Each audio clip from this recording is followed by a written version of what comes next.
എല്ലാവിധ ശത്രുക്കളും അവരുടെ എല്ലാ നിലക്കുള്ള കഴിവുകളും ഉപയോഗിച്ച് ഇകഴ്ത്താൻ നോക്കിയപ്പോൾ ഓരോ ഇകഴ്ത്തൽ പരിപാടിയിലും ഒരു നീണ്ട ഉയർച്ച ഉണ്ടായത്. ഞാൻ ഓർക്കുകയാണ്, മുതലക്കുളത്തൊരു പരിപാടി ഉണ്ടായി.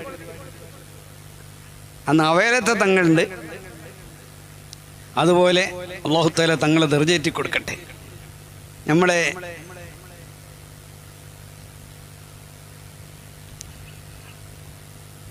താജുലുലമൻ്റെ മൂത്ത പുതിയാപ്പിള ആറ്റക്കോയത്തങ്ങളല്ല,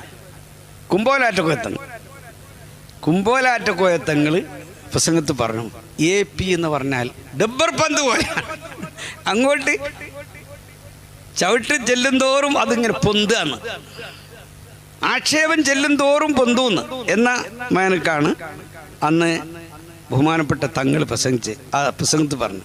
പിന്നീട് അവയിലത്തന്ന് തങ്ങളിപ്പോൾ ആ പണിയിട്ട് പറഞ്ഞു, നിങ്ങളെന്താ മനസ്സിലാക്കി? AP എന്ന് പറഞ്ഞാൽ ആഗോള പ്രശസ്തൻ എന്നൊരു പറച്ചിലുണ്ടായി. രണ്ടും ഞാനിങ്ങനെ ഓർക്കാണ്. അപ്പോൾ ആ സയ്യിദന്മാരൊക്കെ ആ പറഞ്ഞതുപോലെ ഉസ്താദ് അങ്ങ് ഉയർന്നില്ലേ?